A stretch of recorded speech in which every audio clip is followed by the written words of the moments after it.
പുതിയ വീഡിയോ എപ്പിസോഡിലേക്ക് എല്ലാ കൂട്ടുകാർക്കും സ്വാഗതം. ഇനി നിങ്ങളുമായി പങ്കുവെക്കുന്ന അപ്ഡേറ്റ് ഇന്ന് കഴിഞ്ഞ സ്മാക്ഡൗൺ എപ്പിസോഡിൽ നിന്ന് നമുക്ക് ലഭിച്ച കുറച്ച് സ്റ്റോറി ലൈൻ ഡെവലപ്മെൻറ്റ്സ് ആണ്. ഇന്നത്തെ സ്മാക്ഡൗൺ എപ്പിസോഡിനെ സംബന്ധിച്ച് നമുക്ക് തുടക്കത്തിലെ പറയാനുള്ളത്, സ്മാക്ഡൗൺ എപ്പിസോഡ് വളരെ ഒരു ബാഡ് എപ്പിസോഡ് എന്നുള്ളൊരു ഫീലാണ് എനിക്ക് നൽകിയത്. കാരണം സ്മാക്ഡൗൺ എപ്പിസോഡിൽ റസൽമീനിയ 42 കാണാൻ സാധിക്കുന്ന രീതിയിൽ, അല്ലെങ്കിൽ നമ്മളെ കാണാനുള്ള ഒരു പ്രതീക്ഷ കൊടുക്കുന്ന രീതിയിലുള്ള ഒരു സ്റ്റോറിയുടെ ഒരൊറ്റ മൊമെൻറ്റ് പോലും ഇന്നത്തെ സ്മാക്ഡൗണിൽ കാണാൻ സാധിച്ചിട്ടില്ല. കൂടാതെ റസൽമേനിയ സീസൺ ആരംഭിച്ചതിന് ശേഷം നടന്ന ഏറ്റവും വീക്കസ്റ്റ് സ്റ്റോറി ലൈൻ പ്രൊഡ്യൂസ് ചെയ്ത ഒരു സ്മാക്ഡൗൺ എപ്പിസോഡ്, അല്ലെങ്കിൽ ഒരു വീക്ക്ലി എപ്പിസോഡായിരുന്നു ഇന്നത്തെ സ്മാക്ഡൗൺ എന്നാണ് എൻ്റെ അഭിപ്രായം. നിങ്ങളുടെ അഭിപ്രായം കമൻറ്റ് ബോക്സിൽ രേഖപ്പെടുത്തുക. റസൽമേനിയ 42ലേക്ക് പുതിയ 2 മത്സരങ്ങൾ സ്മാക്ഡൗൺ എപ്പിസോഡിന് ഇടയിലൂടെ കൺഫേം ചെയ്യപ്പെടുന്നതായി കാണാൻ സാധിച്ചു. അതിൽ ആദ്യത്തേത് ഡ്രൂ മാക്കിൻറ്റയർ വേഴ്സസ് ജേക്കബ് ഫാറ്റു തമ്മിലുള്ള മത്സരമാണ്. ഇതൊരു അൺസാങ്ഷൻഡ് മാച്ചായിട്ടാണ് നിക്ക് ഓൾഡിസ് കൺഫേം ചെയ്തിട്ടുള്ളത്. അതായത് ഒരു നോ ഡിസ്ക്വാളിഫിക്കേഷൻ പോലെയുള്ള ഒരു മത്സരം. ഇതിൽ പിൻഫോള്, സബ്മിഷൻ തുടങ്ങിയതിലൂടെ മാത്രമേ മത്സരം അവസാനിക്കുകയുള്ളൂ. ഇവരുടെ സ്റ്റോറിക്ക് അനുസരിച്ച് കൃത്യമായിട്ടുള്ള ഒരു സ്റ്റിപ്പുലേഷൻ ആഡ് ചെയ്തിട്ടുള്ള മത്സരമാണെന്ന് പറയേണ്ടി വരും. രണ്ടാമത് കൺഫേം ചെയ്തിട്ടുള്ള ഒരു മത്സരം യുണൈറ്റഡ് സ്റ്റേറ്റ്സ് ചാമ്പ്യനായിട്ട് പുതിയ ചാമ്പ്യനായിട്ട് വന്ന സാമി സെയിൻ ട്രിക് വില്യംസൺ എന്ന റസ്ലറിനെതിരെ ടൈറ്റിൽ ഡിഫെൻഡ് ചെയ്യുന്ന ഒരു ചാമ്പ്യൻഷിപ്പ് മത്സരമാണ്. ഈ ഒരു 2 ചാമ്പ്യൻഷിപ്പ് മത്സരങ്ങളാണ് റസൽമേനിയ 42ലേക്ക് സ്മാക്ഡൗൺ എപ്പിസോഡിന് ഇടയിലൂടെ കൺഫേം ചെയ്തിട്ടുള്ളത്. രണ്ടാമത്തെ അപ്ഡേറ്റ്, ഇന്നത്തെ സ്മാക്ഡൗൺ എപ്പിസോഡിൽ നമുക്ക് കാണാൻ സാധിച്ച ഏക ചാമ്പ്യൻഷിപ്പ് മത്സരം പതിവ് പോലെ യുണൈറ്റഡ് സ്റ്റേറ്റ്സ് ചാമ്പ്യൻഷിപ്പിൻ്റെ ഓപ്പൺ ചലഞ്ച് ആയിരുന്നു. സാമി സെയിൻ ആയിരുന്നു കർമേല ഹേസിൻ്റെ ഓപ്പൺ ചലഞ്ചിന് മറുപടി പറഞ്ഞുകൊണ്ട് മത്സരിച്ചത്. ഗംഭീരമായിട്ടുള്ളൊരു പ്രകടനം ഈ മത്സരത്തിൽ ഉടനീളം കാണാൻ സാധിച്ചു. അപ്രതീക്ഷിതമെന്നോണം സാമി സെയിൻ കർമേല ഹേസിനെ പരാജയപ്പെടുത്തിക്കൊണ്ട് പുതിയ യുണൈറ്റഡ് സ്റ്റേറ്റ്സ് ചാമ്പ്യൻ ആകുന്നതാണ് കാണാൻ സാധിച്ചത്. അപ്പോൾ ഒരു കാര്യം വ്യക്തമായി, ട്രിക് വില്യംസിനെതിരെയുള്ള സാമി സെയിൻ്റെ മത്സരം ചാമ്പ്യൻഷിപ്പ് ആയിരിക്കും എന്നുള്ളത് അത്തരത്തിലുള്ള ഒരു അനൗൺസ്മെൻറ്റും സ്മാക്ഡൗൺ എപ്പിസോഡിലൂടെ അവർ പുറത്തേക്ക് വിടുന്നതായും കാണാൻ സാധിച്ചു.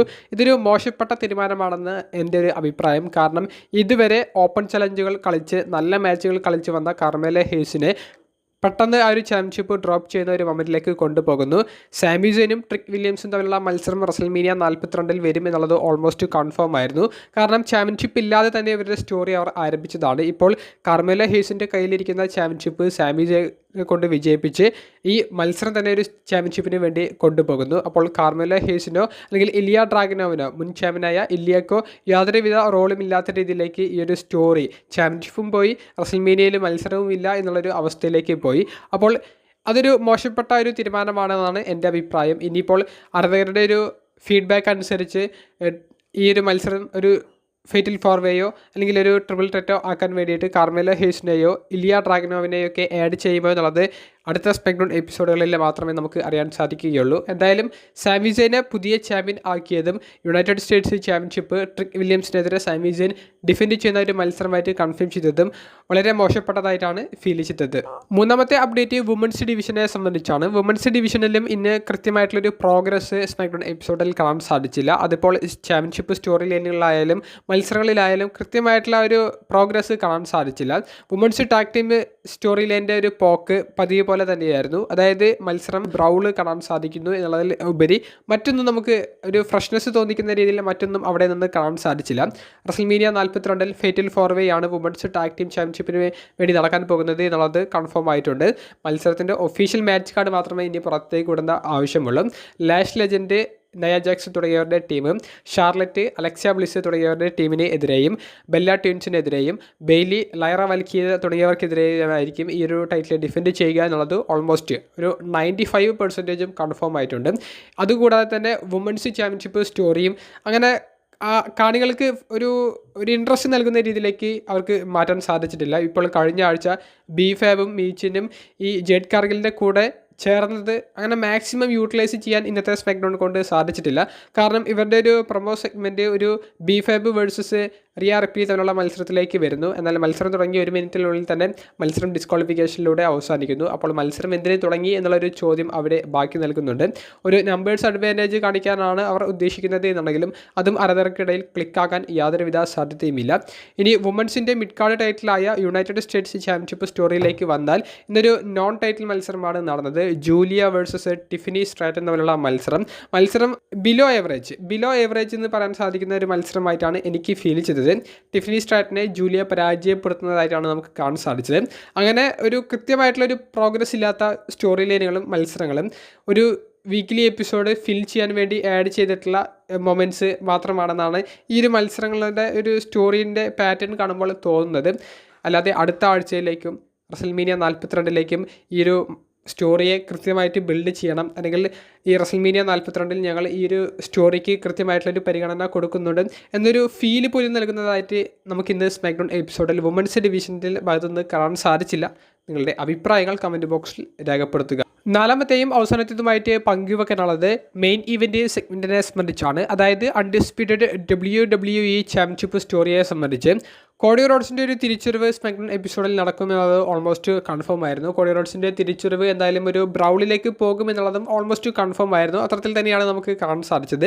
പക്ഷേ എവിടെയോ എന്തൊക്കെയോ ഒരു തകരാറ് ഈ ഒരു സ്റ്റോറി ലൈനിൽ ഇന്നത്തെ സ്മാക്ഡൗണിൽ ഫീൽ ചെയ്തു. അതിൽ എടുത്തു പറയേണ്ടത് ജെല്ലി റോൾ എന്ന് പറയുന്ന ഒരു ഘടകം, ആ ഒരു വ്യക്തിയുടെ ഒരു ആവശ്യം ഈ ഒരു സ്റ്റോറി ലൈനിലേക്ക് ഇല്ല. പക്ഷേ ജെല്ലി റോളിനെ ഇന്നത്തെ സ്മാക്ഡൗണിലൂടെ ആഡ് ചെയ്തിട്ടുണ്ട്. അതായത് കോഡി റോഡ്സ് ആ ഒരു ബസ്സിൽ നിന്ന് ഇറങ്ങി വരുന്ന സമയത്ത് ജെല്ലി റോൾ തടയാൻ ശ്രമിക്കുന്നതും കോഡി റോഡ്സ് അതിനെ അവഗണിച്ചുകൊണ്ട് റിങ്ങിലേക്ക് വരുന്നതും, പിന്നീട് ഇവരുടെ ഒരു ബ്രൗളിൽ സെക്യൂരിറ്റി ഗാർഡ്സ് ഇവരെ പിടിച്ചു നിൽക്കുന്ന ഒരു സമയത്ത് ജെല്ലി റോള് പോയിട്ട് കോഡി റോഡ് സംസാരിക്കുന്ന സമയത്ത് റാൻഡി ഓർട്ടൺ ജെല്ലി റോളിനെ ആർക്ക് ചെയ്യുന്നതായിട്ടുള്ള ഒരു മൊമെൻ്റൊക്കെ ജെല്ലി റോളിനെ എന്തിനാണ് ഈ ഒരു സ്റ്റോറി ലൈനിലേക്ക് ആഡ് ചെയ്യുന്നത് എന്നുള്ളൊരു ചോദ്യം ബാക്കി നിർത്തിയിട്ടുണ്ട്. ഇപ്പോൾ ജെല്ലി റോളും റാൻഡി ഓർട്ടണും ടാഗ് ടീം പാർട്ട്നേഴ്സായിട്ട് ഉണ്ടായിരുന്നു, ഒരു മത്സരം കളിച്ചിട്ടുണ്ട് എന്നുള്ള ആ ഒരു രീതിയിലേക്കാണ് അവർ സ്റ്റോറി ബിൽഡ് ചെയ്യാൻ ഉദ്ദേശിക്കുന്നത് എന്നുണ്ടെങ്കിൽ അത് ആരാധകർക്കിടയിൽ അത്ര കണക്ട് ചെയ്യപ്പെടാൻ യാതൊരുവിധ സാധ്യതയും ഞാൻ കാണുന്നില്ല. കൂടാതെ ഇന്നത്തെ ഈ ഒരു ബ്രൗള് അത് അത്ര ഒരു ഫീൽ നൽകിയൊരു ബ്രൗളായിരുന്നില്ല. കാരണം സെക്യൂരിറ്റി ഗാർഡ്സ് എപ്പോൾ കുറേയധികം മിനിറ്റ് റാൻഡി ഓർട്ടനെതിരെ ഫൈറ്റ് ചെയ്ത് നിൽക്കുന്നതാണ് കാണാൻ സാധിച്ചത്. കാരണം കോഡി റോഡ്സ് ബസ്സിൽ നിന്ന് ഇറങ്ങി ആ നടന്നു വരുന്നത് വരെ റാൻഡി ഓർട്ടൺ വെയിറ്റ് ചെയ്ത് നിൽക്കുകയാണ്. അല്ലെങ്കിൽ റാൻഡി ഓർട്ടൺ ഒന്ന് അങ്ങോട്ട് പോയി അടിക്കുന്നത്, അല്ലെങ്കിൽ കോഡി റോഡ്സ് ഒന്ന് സ്പീഡിലൂടെ വന്ന് ഇങ്ങോട്ട് അടിക്കുന്നത് ഒന്നും നമുക്ക് കാണാൻ സാധിക്കുന്നില്ല. അപ്പോൾ ഒരു എന്തൊക്കെയോ ഒരു മിസ്സിങ് ഫാക്ടർ ഇന്നത്തെ സ്മാക്ഡൗണിൽ ഉണ്ടായിരുന്നു. റാൻഡി ഓർട്ടനെ ഹീലാക്കാൻ വേണ്ടിയിട്ടുള്ള എല്ലാവിധ ഒരു ചേരുവകളും അവർ ചേർക്കാൻ ശ്രമിക്കുന്നുണ്ടെങ്കിലും ആരാധകർക്കിടയിൽ റാൻഡി ഇപ്പോഴും ഒരു ഫേസ് ആണ്, റാൻഡിയെ ഞങ്ങൾ ഇഷ്ടപ്പെടുന്നു എന്നുള്ള ആ ഒരു പോയിന്റ് മാത്രമേ നൽകുന്നുള്ളൂ. യഥാർത്ഥത്തിൽ സ്മാക്ഡൗൺ എപ്പിസോഡ് ഇപ്പോൾ കൂടുതൽ ആളുകൾ കാണുന്നത് റാൻഡി ഓർട്ടൻ്റെ മത്സരം ഉണ്ടെങ്കിൽ അത് കാണുക, അദ്ദേഹത്തിൻ്റെ ആ ഒരു മൊമെൻറ്റ്സ് ആസ്വദിക്കുക എന്നുള്ളത് മാറ്റി നിർത്തിയാൽ സ്മാക്ഡൗൺ എപ്പിസോഡിൽ മറ്റൊന്നും ഇല്ല എന്ന് നമുക്ക് പറയാൻ യാതൊരുവിധ മടിയുമില്ല. അത്രയും വളരെ ബോറായിട്ടുള്ള ഒരു സ്മാക്ഡൗൺ എപ്പിസോഡ് എന്നാണ് എൻ്റെ അഭിപ്രായം. നിങ്ങളുടെ പ്രതികരണങ്ങൾ കമൻറ്റ് ബോക്സിൽ രേഖപ്പെടുത്തുക. നമ്മൾ 50,000 സബ്സ്ക്രൈബേഴ്സ് തികച്ചിട്ടുണ്ട്. അപ്പോൾ നമ്മുടെ സപ്പോർട്ട് ചെയ്തുകൊണ്ട് ഇത്രയും കാലം നമ്മുടെ കൂടെ നിന്ന എല്ലാവർക്കും നന്ദി. Q&A ചെയ്യാനുള്ള ഒരു പ്ലാൻ ഉണ്ട്. നിങ്ങളുടെ അഭിപ്രായം കമൻറ്റ് ബോക്സിൽ രേഖപ്പെടുത്തുക. അപ്പോൾ അടുത്തൊരു വീഡിയോയുമായി കാണുന്നത് വരെ ബൈ.